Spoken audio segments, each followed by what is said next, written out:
Salut les amis, j'espère que vous allez bien, moi ça va nickel. Si tu viens de tomber sur cette vidéo, sache que je suis Yasser, un passionné d'entrepreneuriat en ligne et investisseur. Sache que dans cette vidéo, on va parler de formateurs, de formation, mais il s'agit ici de la partie 2 des vidéos sur les formations. Donc si tu n'as pas vu la partie 1, n'hésite pas à jeter un coup d'œil sur la partie 1. Je t'explique pourquoi c'est important et c'est presque pour moi obligatoire d'investir dans une formation lorsque tu veux mener à bien un projet dans un domaine de compétences. Donc si tu n'as pas vu la partie 1, je te recommande de cliquer là-bas, de faire un petit tour et de revenir ici après. Dans cette vidéo, on va voir ensemble comment déceler un bon formateur et une bonne formation des autres formations et des autres formateurs un peu suspects. Je te rappelle que je ne vends pas de formation, ou du moins j'ai pas prévu d'en vendre, du moins là durant la sortie de cette vidéo. C'est pas prévu. Mon but, c'est tout simplement que tu puisses éviter certains pièges et que je puisse te partager mon expérience. Si ça t'inspire, c'est super. Si ça t'évite des pièges, c'est super. Si ça te permet d'atteindre tes objectifs et tes rêves, c'est super. Quoi qu'il en soit, on voit tout de suite les 10 points qui vont te permettre de distinguer un bon formateur et une bonne formation. N'hésite pas à rester vraiment jusqu'à la fin de la vidéo, c'est super important parce qu'il n'y a pas un point plus important que l'autre. Les 10 points sont vraiment super importants.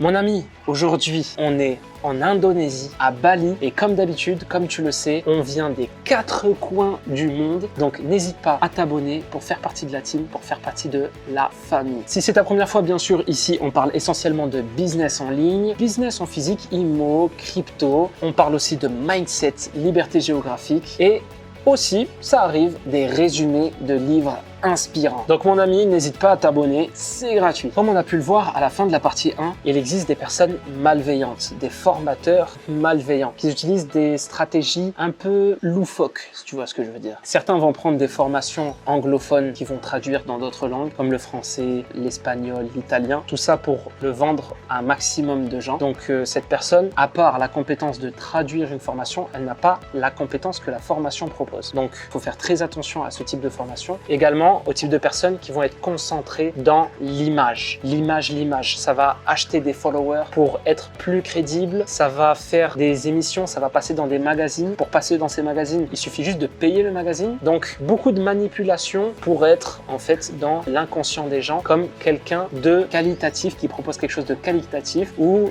voilà, quelqu'un de compétent dans son domaine alors qu'il n'y a pas de fond, il n'y a que de la forme. Quand tu cherches, il n'y a vraiment pas de fond. Il n'y a pas d'article de blog sur la compétence qu'il propose. Il n'y a pas grand chose. Donc ça, il faut faire attention aussi à ce type de personnes. On dirait comme ça, vu de l'extérieur, que c'est une personne compétente dans les formations qu'elle propose. Mais en fait, c'est juste le pécunier. Et le pécunier, le but, c'est pas d'apporter de la valeur pour aider les gens, mais d'apporter le maximum de formation pour faire le maximum de rendement possible. Et bien sûr, je ne t'ai pas parlé de ceux qui vont prendre des formations gratuites sur YouTube avec très peu d'informations finalement, parce qu'il s'agit de leads en fait. Et vont faire exactement la même chose pour la proposer payante. C'est-à-dire que tu vas te retrouver à payer une formation qui en fait existe exactement la même en gratuit sur YouTube notamment. Donc on va voir ensemble comment distinguer ces personnages, comment distinguer le bien du mal et pouvoir enfin investir dans une formation qui t'apporte vraiment la valeur que tu mérites pour remplir tes objectifs et donc tes rêves. Pour commencer, je vais te citer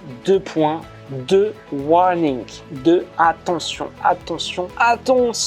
Ça, faut faire très attention. Le premier warning et le premier attention, c'est attention aux grandes promesses. Oui, avec ma formation, tu vas faire de l'argent facilement. Ou alors, avec ma formation, tu vas perdre 30 kilos en 30 jours. Ce genre de promesse, ce genre de promesse qui peut paraître attirant dès le début parce que tu te dis, tiens, il promet ça. Faut faire très attention à ce genre de promesses. Il n'y a rien qui s'acquiert facilement. On ne perd pas 30 kilos facilement. On apprend à les perdre. On apprend à écouter son corps. On lui donne ce dont il a besoin et on les perd sur le long terme. Pareil, on ne gagne pas de l'argent facilement. Il n'y a pas de moyen. Si c'était facile, tout le monde le ferait. Par contre, ce que je dis, c'est que c'est possible. Une formation, c'est un GPS. Il est là pour te guider, pour te dire où aller, par quel chemin passer, quels pièges éviter, quels sont les raccourcis, quels outils utiliser. Le reste, c'est toi. C'est toi qui décides d'y aller à cheval, en vélo ou en voiture. Quand tu crèves un pneu, c'est toi qui dois changer le pneu crevé. C'est toi qui dois faire la vidange, l'essence. Tout ça, c'est toi. La formation, c'est juste le GPS. Sans véhicule, le GPS ne sert à rien. Ou alors, il faut que tu aies des bonnes baskets, histoire de bien marcher, tu vois. Mais tu vas galérer. Donc, fais très attention aux grandes promesses. Rien n'est facile. Celui qui te dit c'est pas facile mais c'est possible, voilà ma méthodologie. Là déjà il y a une promesse qui est plus crédible. Deuxième warning, warning, warning, warning. Là je donne du taf à mon monteur. Deuxième warning, super important, fais attention aux formateurs remplis de bling bling. Oui, aujourd'hui je suis sur mon yacht pour te présenter ma nouvelle formation. Derrière lui, il y a un garage qui est rempli de Lamborghini les uns sur les autres. C'est un délire. Fais attention à ce type de personnage qui porte 3 montres sur un seul bras. Fais attention à ce type de personnage. Quand quelqu'un veut te vendre sa formation et derrière, il en fait beaucoup trop, c'est que dans sa formation, il n'y a pas beaucoup de valeur. Donc, il essaye de mettre énormément de valeur sur la publicité qu'il va t'apporter pour te montrer qu'il y aura de la valeur dans la formation. Quelqu'un qui met vraiment de la valeur dans sa formation, quelqu'un qui apporte quelque chose de concret et quelque chose vraiment qui va changer les choses quand toi tu vas mettre en application, cette personne-là n'a pas besoin de montrer, même si elle a des yachts, des jets et des voitures, elle n'a besoin de rien montrer. Elle te dit voilà ce qu'il y a dans ma formation, voilà, et elle est là ma valeur. Et si tu rentres, c'est pour ça. C'est pas pour tout ce que j'ai, ça me concerne. Moi, aujourd'hui, je suis là, c'est pour la formation et voilà ce que je propose. Donc, vraiment, fais attention à ces 2 pièges parce que c'est ces 2 pièges finalement, malheureusement, c'est eux qui ramènent le plus de personnes. Tout simplement parce que les gens, ils voient le lifestyle des autres et ils se disent ah mais sa formation elle doit être bien. Les gens sont attirés par tout ce qui est, on va dire, fake. Et du coup, tous ceux qui sont attirés par le fake tombent dans le piège du fake. Rien n'est facile et deuxièmement, ne te compare pas aux autres. Les autres ont de la valeur à t'apporter, ça c'est cool, mais ce que les autres ont, ce n'est pas à toi. Et en plus, souvent, c'est fake. 3e point, et là, on va entrer dans le concret parce que ça y est, on a passé les attention, maintenant on rentre dans le concret. 3e point, c'est important que ton formateur montre son visage, comme moi, qui donne son nom. Aussi, c'est un gage de confiance. C'est un gage de confiance, voilà. Je m'appelle Yasser, je suis entrepreneur et je montre mon visage. Et je propose ça. Un formateur qui va t'expliquer ce qu'il propose sur une voix off, avec des images de drone, avec des images de personnes qui sont sur un bureau en train de travailler, finalement des vidéos de banque d'images ou de banque de vidéos. Et bien, ce type de personne, faut faire attention. S'il cache son nom, s'il cache son visage, c'est qu'il cache autre chose. Donc, sur ce 3e point, il faut faire très attention à ça. Point numéro 4. Le formateur qui t'intéresse doit pouvoir avoir du contenu sur le domaine de compétences qu'il propose. Je m'explique. Quelqu'un qui te propose, je sais pas moi, une formation pour élever des abeilles. Comment gérer une ruche, comment faire son propre miel. Ce genre de formateur doit pouvoir avoir du contenu, par exemple sur YouTube, où il montre en fait sa vie avec ses abeilles, quelques astuces, où acheter son matériel. En fait, du contenu gratuit. C'est de la valeur ajoutée gratuite. C'est un gage de confiance et un gage de qualité parce que on sait que le formateur est compétent dans son domaine. Quand tu vois une chaîne YouTube sur les ruches, sur les abeilles et faire son miel et que cette chaîne, elle a 100 vidéos, elle a 5000 ou 6000 abonnés, c'est un gage de confiance pour prendre sa formation. Il s'agit simplement d'une personne, lorsqu'elle va parler pendant sa formation, elle sait ce qu'elle dit, tout simplement parce qu'elle est sur le terrain, elle a pratiqué. Donc, regarde si le formateur qui t'intéresse propose du contenu, ça peut être sur YouTube, ça peut être des livres, il a écrit des livres, ça peut être des podcasts, ça peut être un blog. Il n'a pas forcément une chaîne YouTube. Aujourd'hui, la majorité quand même des formateurs ont une chaîne YouTube où ils proposent du contenu gratuit. Mais ça peut être vraiment des podcasts, ça peut être des livres, ça peut être un blog et ça ne fait pas du formateur quelqu'un de incompétent. Par exemple, s'il n'a pas de chaîne YouTube, mais qu'à l'inverse, il a des livres et un blog. Après, voilà, la grande majorité, surtout ceux qui ont un livre et un blog, ils ont généralement une chaîne YouTube. Tu l'auras compris, il faut qu'il y ait derrière du contenu gratuit avec beaucoup de valeur ajoutée, plein de contenu gratuit, ce qui montre que le personnage est compétent dans son domaine. Alors pour ce 5e point, un des points les plus importants, c'est de trouver un formateur avec une attitude, une prestance, une facilité aussi. Quand il explique quelque chose, quand il utilise les mots, il y a une facilité de compréhension. C'est-à-dire que toi, en tant qu'élève, tu vas comprendre plus facilement ce qu'il dit. Et puis, un formateur qui t'endort pas. Un formateur, oui, aujourd'hui, c'est la leçon 2, nous allons voir comment sculpter du bois. On s'en fout. Il faut que ça bouge, il faut que ce soit motivant, il faut que la personne qui te forme soit dans son rôle. Son but, c'est pas de prendre un billet à gauche, à droite. Son but, c'est de changer la vie de ses élèves. Ces élèves, ils viennent, ils veulent apprendre quelque chose. Moi, je suis là pour t'apprendre quelque chose. Alors, mon but, c'est changer ta vie et je vais tout mettre en œuvre pour la changer. Donc, il faut que dans son attitude, vraiment... De toute façon, ça, tu le vois dans son contenu gratuit. Quand tu regardes son contenu gratuit, si tu vois un homme qui est motivant, si tu vois un homme qui est sûr de lui, un homme qui sait où il va, qui connaît son domaine d'expertise, alors là, tu es sûr de ne pas t'ennuyer pendant la formation. Et qui dit ne pas s'ennuyer, dit probablement même s'amuser. Il y a des formations, je me suis amusé. Ce qu'il faut savoir, c'est que plus tu t'amuses, plus c'est facile. Parce qu'une formation, ça reste quand même quelque chose de très difficile. Il faut savoir qu'une formation, c'est pas Netflix. Comme j'expliquais dans la partie 1, la formation, c'est pas Netflix. C'est pas juste une vidéo que tu regardes et tu regardes la suite après. Des fois, il faut mettre pause et des fois, il faut faire des recherches à côté parce qu'il y a quelque chose qui ne fonctionne pas ou qu'on n'a pas compris. Puis, des fois, il faut reprendre. Alors, quand tu reprends, tu mets pause 5 minutes après. Toutes les 5 minutes, tu mets pause. Tu essayes de faire à côté de la formation. Bref, une formation, ça peut être très pénible. Il faut beaucoup d'autodiscipline et beaucoup de persévérance. Et pour ça, il te faut quelqu'un qui a l'attitude en face pour te donner cette pêche. 6e point, c'est les avis clients. Fais attention quand tu choisis une formation de bien regarder les avis clients. Alors oui, je suis d'accord avec toi, les avis clients ne sont pas forcément une gage de bonne qualité parce qu'elles ne sont pas 100% fiables. On peut créer des faux avis clients. Mais en général, quelqu'un qui a du succès, qui a apporté beaucoup de valeur dans sa formation, les clients en parlent dans un avis client et ils en parlent aussi autour d'eux. Il existe par exemple des vidéos. Par exemple, admettons que je fais une formation et admettons que j'ai un client qui est satisfait. Ce client, il va écrire son avis, mais on ne sait pas si cet avis est fiable ou non. En revanche, ce client, s'il a par exemple une chaîne YouTube et qui se retrouve à faire une vidéo pour parler de moi et de mes formations, à ce moment-là, là c'est un gage de qualité. Là, on sait que cette personne, de son propre chef, elle a fait une vidéo pour parler et pour donner son avis sur cette formation. Ça marche aussi pour les livres, ça marche aussi pour tout ce qui se vend. Globalement, moi-même, par exemple, lorsque je fais un résumé de livre sur YouTube, je parle de l'auteur du livre et du coup, je donne mon avis sur ce livre. Si mon avis est positif,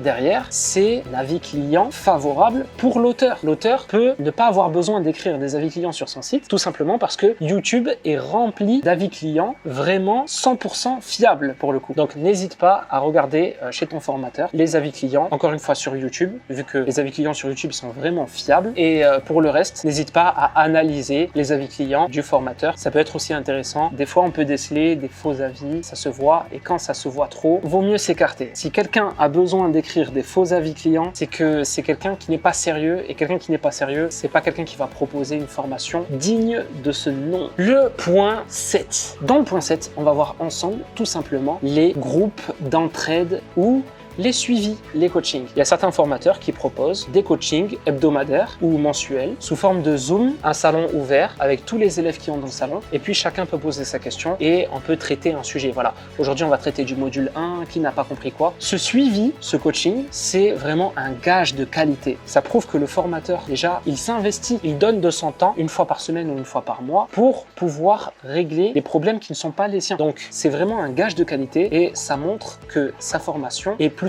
complète parce que derrière lui il vient rajouter un complément, donc c'est vraiment super intéressant. Idem pour les groupes de soutien, vous savez, des groupes privés Facebook, groupes privés où il n'y a que les élèves de la formation, ou alors sur Discord ou sur Telegram. Ces groupes, c'est super intéressant. Pourquoi? Là aussi c'est un gage de qualité. Pourquoi? Tout simplement parce que toi en tant qu'élève tu vas rencontrer d'autres élèves et lorsque tu vas rencontrer un problème, il y a des chances qu'un de ces élèves a déjà rencontré le problème et l'a déjà solutionné, et donc on peut échanger comme ça et trouver des solutions, même se faire des contacts tout simplement parce que vous êtes soit dans la même passion, soit dans le même projet, en fait, tout simplement, puisque tout simplement vous suivez la même formation. Donc si vous êtes dans le même projet, ça peut être super intéressant d'intégrer un groupe comme ça d'élèves et vous vous soutenez mutuellement. Je précise quand même que ce n'est pas toutes les formations qui proposent ça. Il y a des formations bien sûr qui sont propres, qui sont très bien, qui sont pédagogiques, qui apportent de la valeur et qui sont step by step, super, mais qui ne proposent pas de groupe ou qui ne proposent pas de coaching, de salon Zoom. Ça ne veut pas dire que ce sont des mauvaises formations. Mais moi, je suis là pour te dire qu'est-ce qu'est une excellente formation. Qu'est-ce que propose une excellente formation. Après, aujourd'hui, il y a tellement de formateurs que si tu vois que lui ne propose pas ça, tu trouveras quelqu'un d'autre en face qui proposera ça et ce sera peut-être bénéfique pour toi. Et je te recommande d'investir tes formations dans des formateurs qui proposent les 10 points dont je suis en train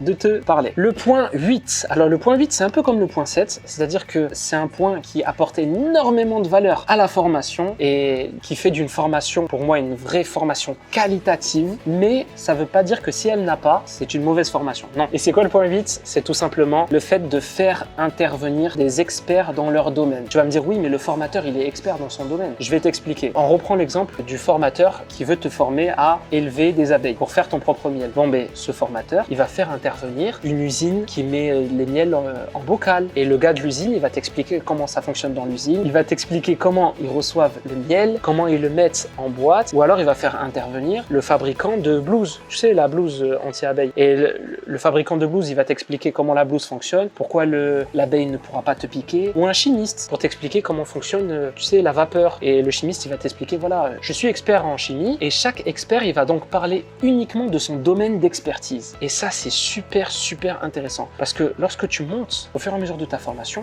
tu gagnes des compétences, mais tu gagnes des compétences venant de l'expert de chaque sous-domaine. C'est super, super intéressant si la formation qui t'intéresse propose de faire intervenir des experts. Après, souvent, ça il faut le dire aussi, souvent ces formations vont être plus chères, tout simplement parce que le formateur, lorsqu'il fait intervenir des experts dans leur domaine, ces experts prennent un billet. Donc le formateur en lui-même, il est perdant dans cette histoire. Donc il est obligé de ajouter de la valeur à sa formation et donc de la proposer plus cher que la moyenne. Mais pour moi, j'hésite pas à ajouter quelques billets si c'est pour avoir des avis plus qualitatifs. Voilà, tu l'auras compris, c'est un gage de qualité. Il peut y avoir une formation très bien faite, mais ne faisant pas intervenir des intervenants. Le 9e point, c'est lorsque le formateur va te proposer une garantie. Alors, lorsqu'un formateur te propose une garantie, encore une fois, ce n'est pas tous les formateurs qui proposent une garantie, mais lorsque tu tombes sur un formateur qui propose une garantie, ça peut être n'importe quoi. Ça peut être satisfait ou remboursé sous 30 jours.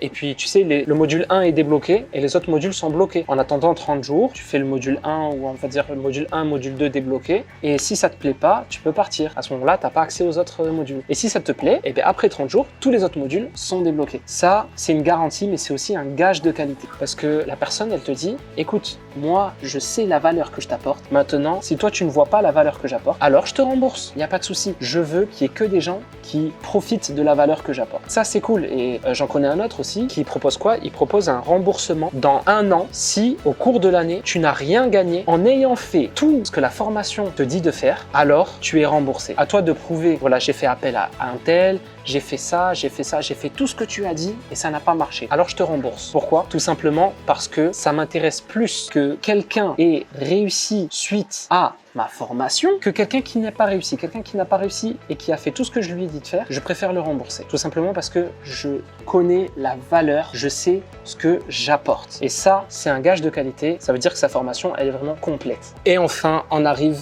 au 10e point. C'est tout simplement une formation qui n'est pas figée dans le théorie. Théorie, sur un bureau, un PC et bla bla bla bla bla bla bla bla bla. Nous, ce qu'on veut, c'est de la pratique. On veut de la pratique. On veut que le formateur se lève et fasse en direct ce qu'il est en train de dire et on veut que le formateur donne des exercices à faire. Ça veut dire que moi, je suis formateur, je me lève, je fais ce que je dis, je te montre que c'est possible, je te montre comment c'est possible et je t'invite à le faire toi, à ton tour chez toi. Tu vois ce que je veux dire? Peu importe la compétence. Là, je te parle compétence de manière générale. Tu vois ce que je veux dire? Mais toujours proposer, voilà, des exercices pratiques, tout simplement de la pratique. Une formation sur l'hypnose. Si tu as quelqu'un qui est sur son bureau et qui te parle de l'étymologie et de l'histoire de l'hypnose, on s'en fout. Par contre, si tu es devant quelqu'un qui t'explique comment faire une induction et il y a une personne en face de lui et il va le faire devant toi et il va t'inciter à aller dans la rue et à tester à ton tour et etc.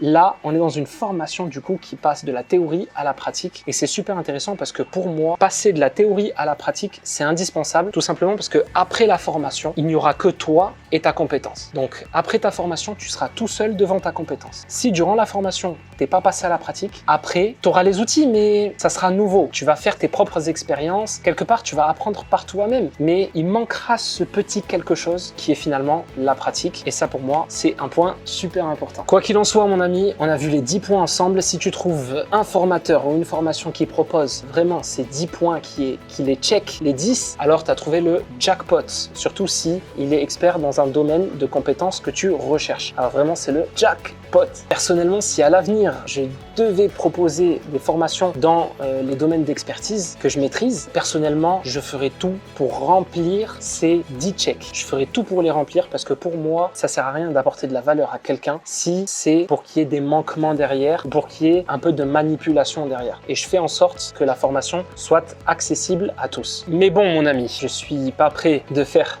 cette formation tout simplement parce que je suis concentré sur mes business en ligne qui me prennent déjà beaucoup de temps. Si en plus de ça, je dois me concentrer sur une formation qui remplit les 10 points, t'imagines bien que derrière, je dois travailler avec des intervenants. Ça va me prendre beaucoup plus de temps que le temps que je consacre déjà à mes projets. C'est pas prêt de sortir. Mais bon, ne sait-on jamais, si tu regardes cette vidéo après plusieurs mois, peut-être même 1 an, 2 ans, peut-être que j'ai déjà sorti une formation et donc le lien sera dispo en description. Mais voilà, comme je vous l'ai dit, j'ai beaucoup de temps à passer sur mes business en ligne déjà. Ça me prend beaucoup de temps, mais ne sait-on jamais à l'avenir. N'hésite pas, tu checkes sur la description. Quoi qu'il en soit, mon ami, on ne sait pas de quoi sera fait demain. Et comme on dit dans l'entrepreneuriat, ce qui compte, c'est pas la destination, mais c'est le voyage. Alors, voyage avec moi. Je te remercie d'avoir vu la vidéo jusqu'à la fin. Si elle t'a plu, tu mets un petit like. Si tu as quelque chose à dire, un commentaire. Ça me fera plaisir, ça aidera la chaîne et YouTube te proposera du contenu similaire. À tous les entrepreneurs, à tous les artistes, ciao!